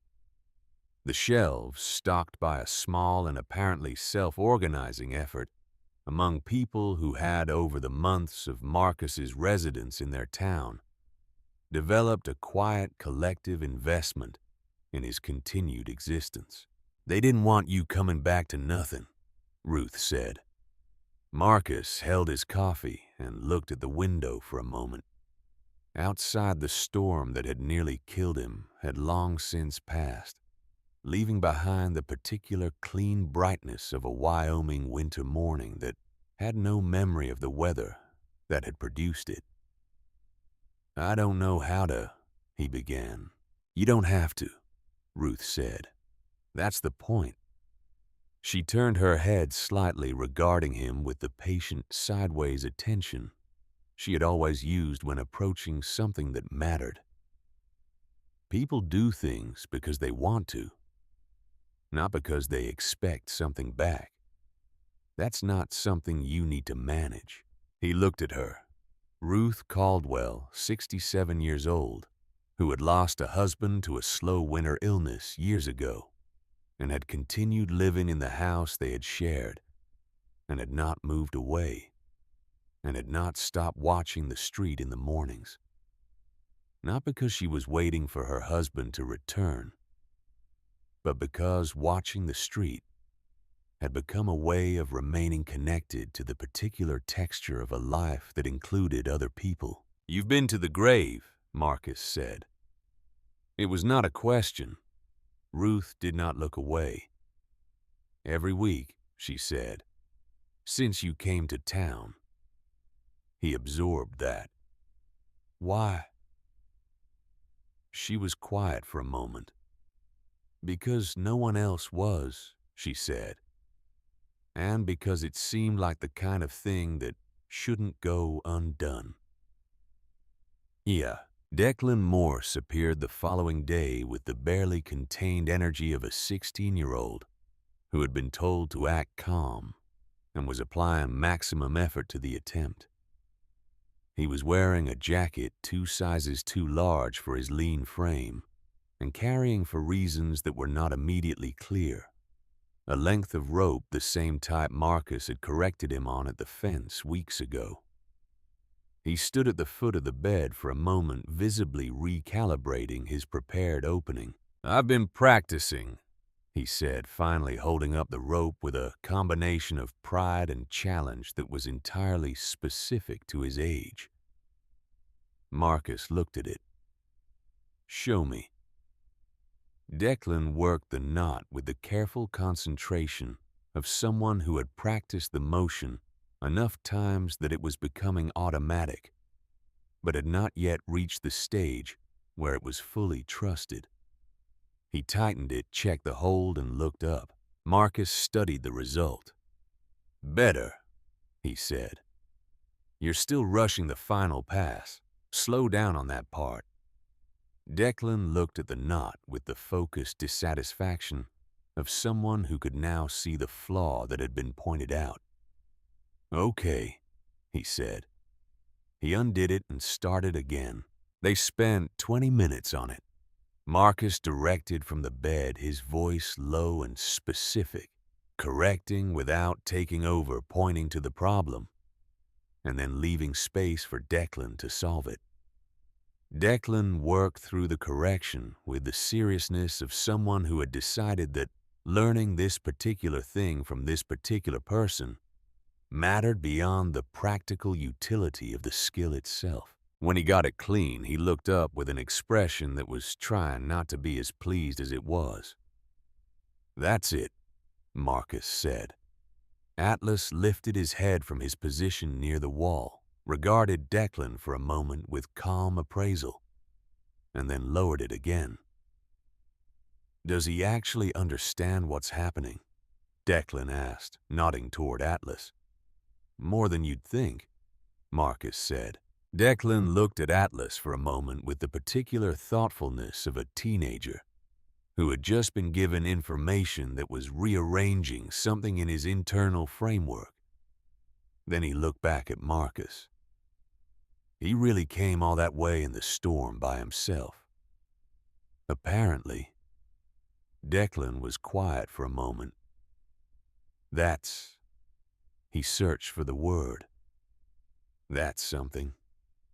Yes, Marcus said. It is. He was discharged on a Tuesday morning, 11 days after Owen Briggs had found his truck at the bottom of a snow-covered ravine and called for help. The drive back to the cabin was made by Ruth, who had brought her own truck and had not asked whether Marcus wanted a ride, but had simply appeared at the hospital entrance at the agreed-upon time and loaded his few belongings into the back with the efficiency of someone for whom helping people leave hospitals was a task with established procedures. Atlas rode in the back seat, composed and alert, his attention, moving between the road ahead and Marcus in the passenger seat, with the periodic checking behavior of an animal, confirming at regular intervals that the thing it had been tracking across miles of frozen terrain was still where it was supposed to be. Marcus watched the landscape through the window as they moved through town, and then out of it past the general store where the lights were on, and someone was shoveling the walk past the weathered fence, where Declan had been struggling with the rope on a morning that felt much further away than 11 days past the edge of the property where the forest began and the road narrowed. And the world became quieter in the specific way it only became when you were far enough from other people that their noise stopped reaching you. When the cabin came into view, he saw it before Ruth turned into the path. It looked the same from the outside. The same lines, the same proportions, the same relationship to the trees behind it. But as Ruth parked and Marcus got out and stood in the cold air looking at it, the details began to arrive one by one. The firewood stacked along the left wall higher and more carefully arranged than he had left it. The path from the road to the door cleared and sanded. The window panel that had rattled slightly in wind from the first week he had been here now fitted cleanly into its frame. Small things, precise things, the kinds of repairs that a person makes when they understand the difference between a shelter that merely stands and one that holds. He stood in the doorway for a moment before stepping inside. The interior was ordered, not in the military precision he had imposed on it himself, but in the warmer, less rigid order of a space that had been cared for by several people who were not trained to interpret care as discipline. The shelves were stocked. The table was set for one with a thermos and a covered plate that turned out to contain food from the diner 2 streets over. On the shelf beside the window, the 2 framed photographs remained exactly where he had placed them, angled slightly inward. Danny Holt's confident half smile, the sharp awareness in his eyes, the image of a man who had trusted the person beside him more than he had trusted his own judgment, and who had been right to. "They didn't want you coming back to nothing," Ruth said again from behind him quietly, as though the repetition of it was not redundancy, but emphasis. Marcus nodded once. He stepped inside. Atlas moved past him and circled the room, once a check-in pattern, efficient and unhurried, and then returned to Marcus's side and sat down. Marcus set his hand on Atlas's head. "Thank you," he said to Ruth. She understood that the gratitude was not only for the ride. The first weeks back at the cabin had a different quality than the weeks before the accident. The routine remained. Marcus still rose before full light, still moved through the morning's tasks, in a sequence that had become as natural as the layout of the cabin itself. He still helped where help was needed in the town, cleared walks before they became problems, offered hands when they were useful, moved through the community with the same deliberate quietness that had always characterized his presence there. But the intensity had changed. Or more precisely, the purpose behind the intensity had changed. Before, the routine had been containment, a structure imposed on time to prevent time from resolving into something formless and dangerous, the disciplined scheduling of a man who understood that without structure, certain thoughts had too much room. Every task had been a way of not doing something else. Every movement had been a way of not being still. Now the tasks were simply tasks, useful things done because they were useful. The wood stacked because the cabin would need it. The path cleared because Ruth walked it on her visits. The fence repaired because Declan would be back to practice the next progression of the knot he had learned. He rested when he was tired. This was a small thing that was not small at all. He allowed people into the cabin. Ruth first, her Tuesday visits becoming an established fact rather than an accommodation. Then Declan, who showed up on weekends with the rope and later with other questions that were nominally about practical skills and actually about things that 16-year-olds who are searching for a framework need to be able to ask someone they trust. Marcus answered the practical questions and let the other things be answered indirectly, which was he had found generally more useful than answering them head-on. Atlas remained the constant, the anchor around which the reconstituted routine organized itself, present in every room and every hour, sleeping at the foot of the bed, rising when Marcus rose, moving through the mornings at his side. The bond between them had not changed in substance since before the accident, but Marcus's understanding of it had. He found the photograph on a Saturday morning in late February, 3 weeks after returning to the cabin.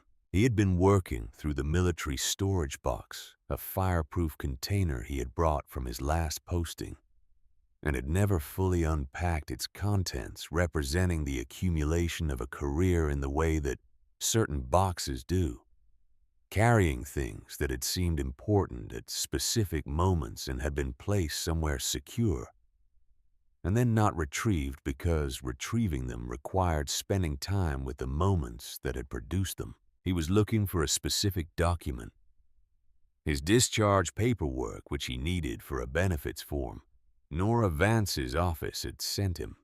He worked through the box, methodically moving items aside with the careful attention he gave to things that were not his to be careless with. He found the photograph near the bottom in a smaller envelope he did not recognize. It was a photograph of Danny Holt, not the photograph Marcus had on the shelf. The post-deployment image, formal background, the expression of a man who had been told to look at the camera and had found a way to do it that was entirely himself. This was different. This was Danny at Lackland Air Force Base in Texas, in the working clothes of a training environment, crouched down in the way adults crouch when interacting with something small, and in his arms held against his chest, with the careful, pleased expression of a man who had just made a decision he felt good about, was a puppy, a German Shepherd puppy, black along the spine, deep tan along the legs and chest, ears not yet fully upright, tilting slightly outward in the unfinished way of young dogs that have not yet grown into their architecture. Atlas.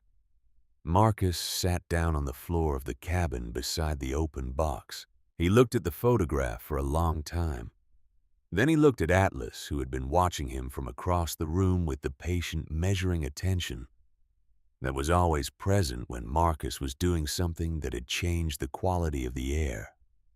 He turned the photograph over, On the back, in Danny Holt's handwriting, the cramped, slightly leftward slant that Marcus had learned to read across the years of notes passed in briefings and scrawled on maps and written on whatever surfaces were available when a surface was needed, were 2 sentences and a date.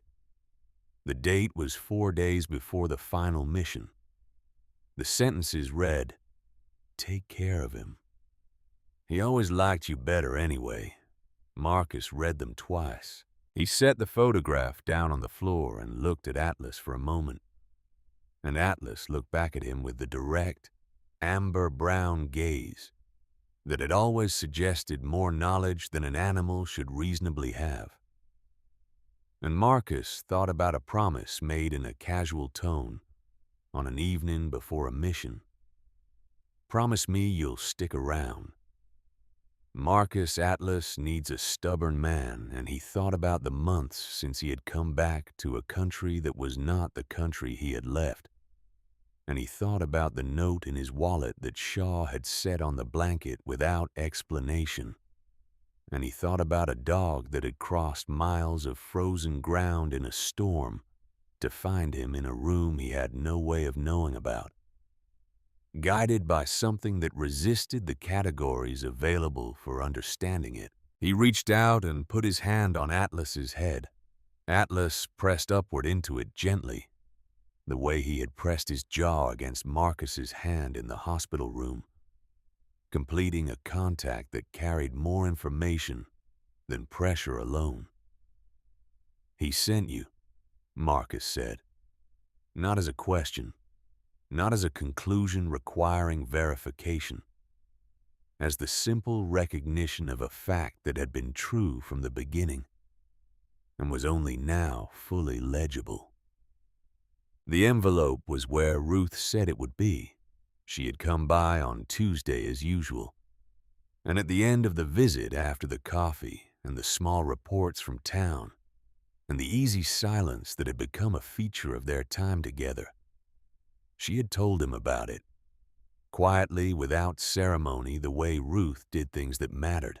She had received it in the mail 6 weeks after Marcus had arrived in Jackson Hole. A package from the military's personal effects.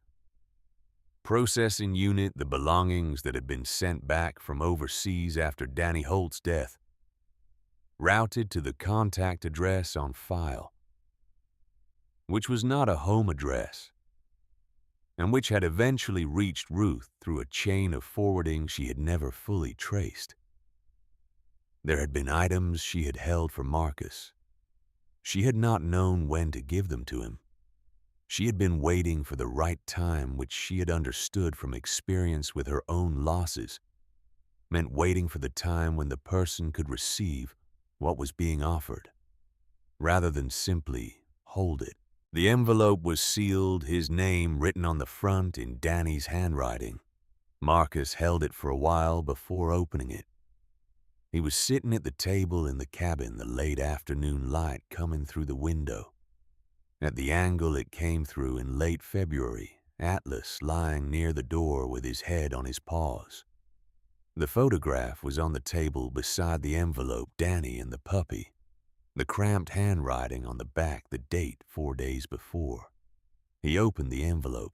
The letter inside was 3 pages written in the same hand as the photograph's inscription, but slower, the writing of someone who had taken time with each sentence, who had known the recipient well enough to know which things needed to be said carefully, and which things needed to be said directly, and which things needed to be said both ways at once. He read the first page. Danny wrote the way he had talked without performance, without the softening that people applied to difficult things when they were uncertain of the audience. He wrote as though he knew exactly who he was writing to, which he did. "I'm writing this because I know. You and I know what you're going to do with what happened. You're going to keep it in that place. You keep things, and you're going to build your life around the outside of it for as long as you can manage. And you're going to be very good at it for a while. And eventually, It's going to cost you something you can't afford to lose. Marcus set the page down, looked at the window. The light was changing. He picked it up and kept reading. The second page was harder. Danny wrote about the mission, not the specifics, but the shape of what he had understood was possible, what he had accepted as a risk, what his understanding of the situation had been in the days before it.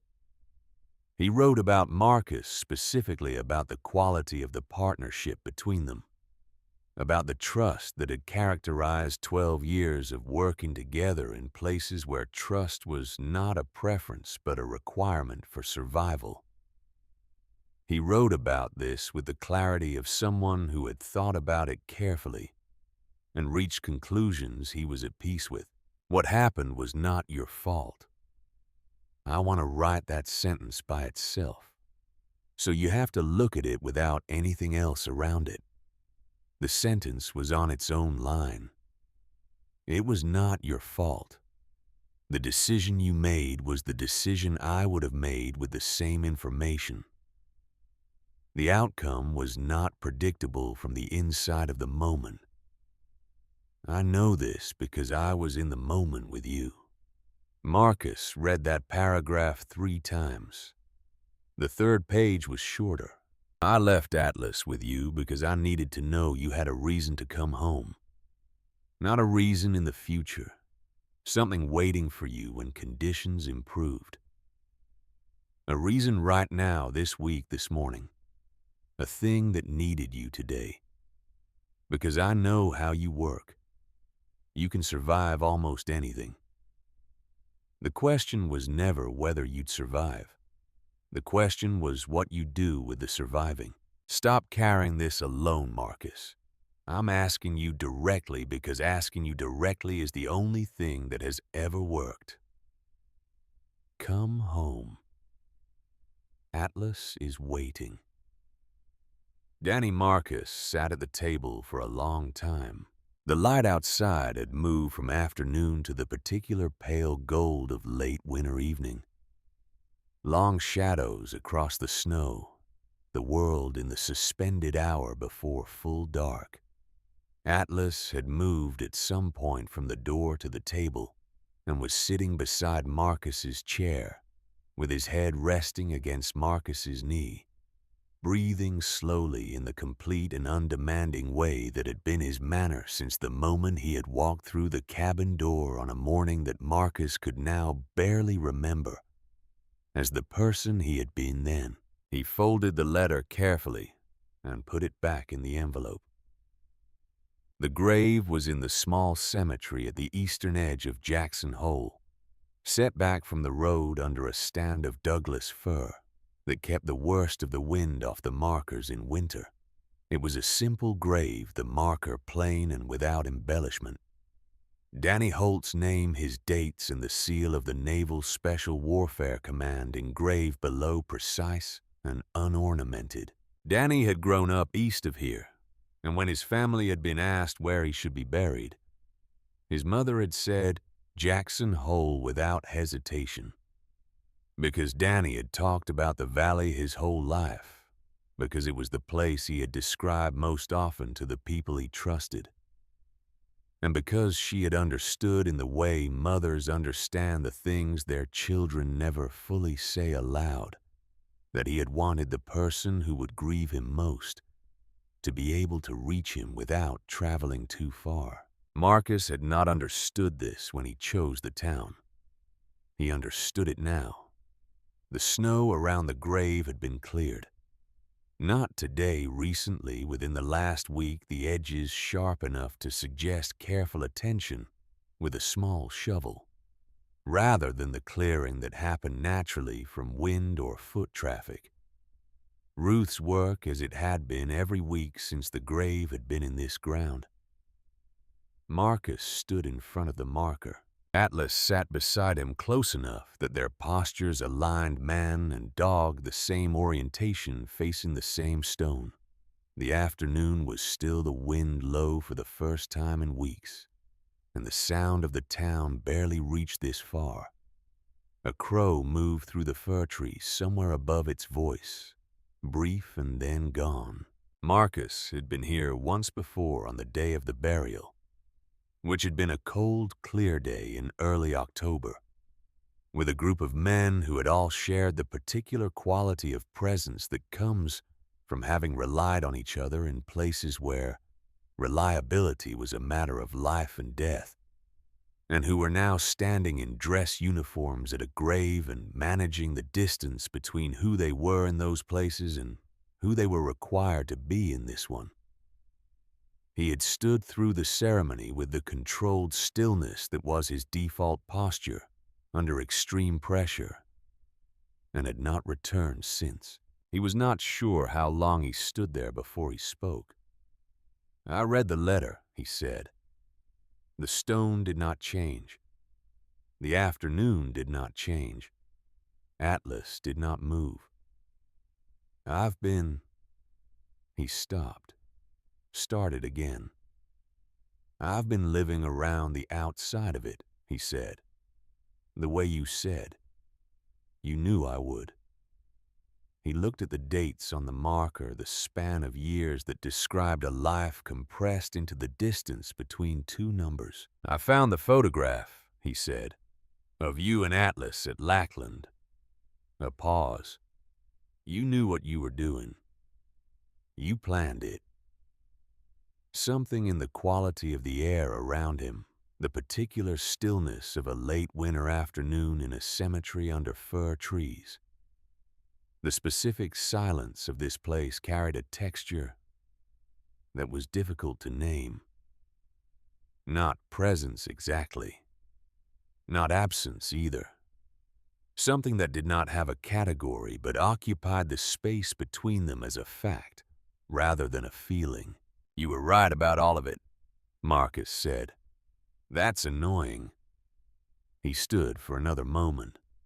Then he did something he had not done since a vehicle left a road in Afghanistan, and the world as he had understood it had rearranged itself around what was missing from it. He reached out and put his hand flat against the face of the marker.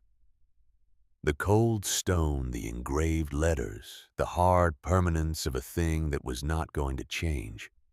He held it there. Atlas at his side pressed his muzzle gently against the base of the stone and held still as though completing a gesture that belonged to both of them, as though the three of them had been in this configuration before, in some arrangement that preceded memory and would outlast it. Marcus looked at him.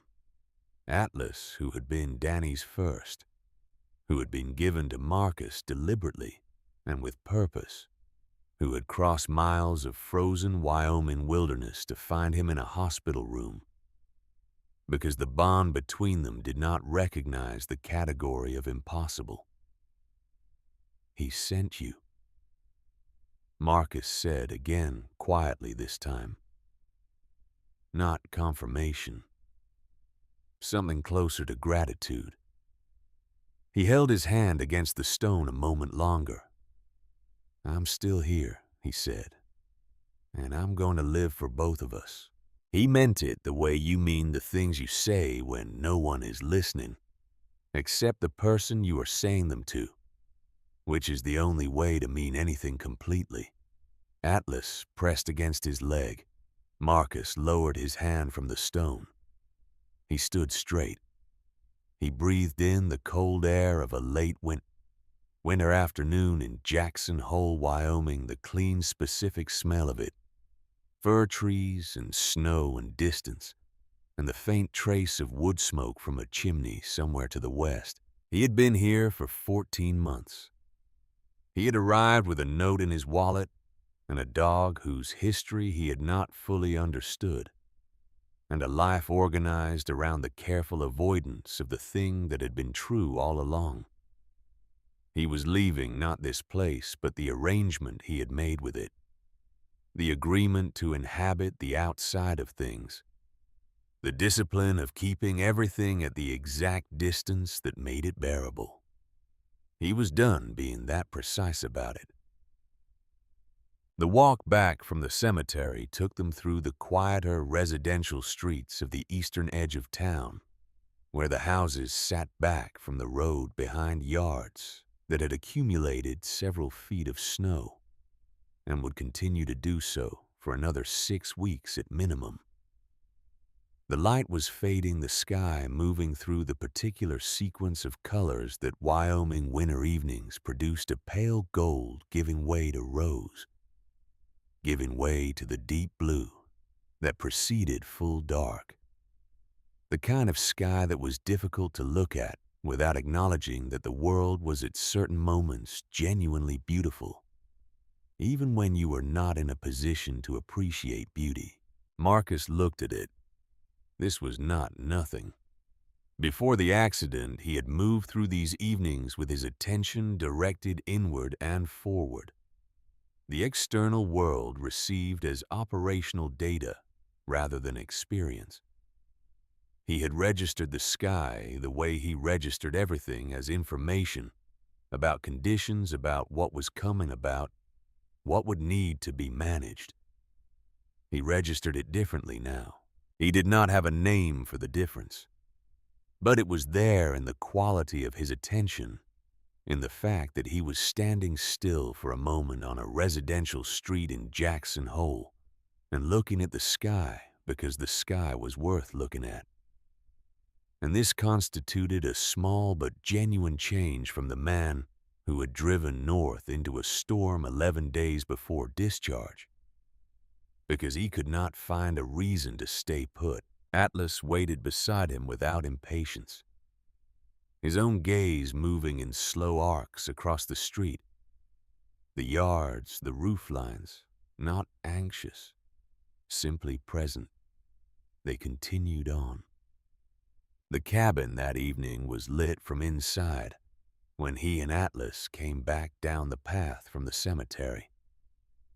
Ruth's truck was in the drive, and through the window Marcus could see her at the table with a coffee, and Declan beside her with the rope in his hands, working at something in the warm, ordinary light of a space that had other people in it, falling across the snow outside in the specific way of a house that was not empty. Marcus paused at the path's edge for a moment, looking at it. He had lived in many places, forward operating bases and team rooms, and rental apartments between deployments, and the last posting in this cabin at the end of a road in Wyoming. And the quality of a space was not. He had come to understand a property of the space itself, but of what you brought to it, what you allowed in it, what you were willing to let accumulate within its walls. He had been very careful about what accumulated in this one. He thought he might be less careful going forward, not careless. That was not the lesson. The lesson was something more precise, that the discipline he had applied to keeping people at a manageable distance had been costing him something he had not been able to name while he was spending it, and that the accounting was only visible now from this side of the event that had nearly made the accounting permanent. Danny had known this about him, had known it before Marcus had built a contingency against it with the particular thoughtfulness of a man who loved someone enough to plan for their survival, even when they were not planning for it themselves. Marcus stood at the path's edge for a moment longer and let himself feel the full weight of that, not as grief, not as guilt, but as the complex, irreducible fact of having been known well by someone who was no longer here to be thanked for it. Then he moved up the path. Atlas walked ahead of him without waiting, his tail carrying the slight rise that meant he had recognized the truck had registered. The light had understood that the cabin currently contained people he knew, and had decided that this constituted a good reason to move faster. His paws found the cleared path with the easy confidence of a dog, returning to familiar ground, his breath visible in small, quick clouds in the cold air. Marcus watched him go, There were things he had not said to Ruth that he would need to say. There were things he had not acknowledged to Declan about what the boy's presence had meant during the hours in the hospital. There were conversations he had been avoiding for months, years that were still waiting for him with the patience of things that know they will eventually be addressed. He was not going to have all of them today, but he was going to go inside. He was going to sit at the table that was set for one and acknowledge that the setting needed to change. He was going to let Ruth's company be what it was, uncomplicated. Generous, the presence of someone who had chosen to remain in his orbit. Not because she needed something from him, but because she had assessed him at some point in the first weeks of his arrival and made a decision without announcing it. He was going to watch Declan struggle with the next knot and then correct him once precisely and leave him to solve the rest himself. And tomorrow morning he was going to wake at 4, and Atlas was going to lift his head from the floor beside the bed, and Marcus was going to look at him in the dark and say the single word that started the day, and they were going to step out together into whatever the January sky had to offer.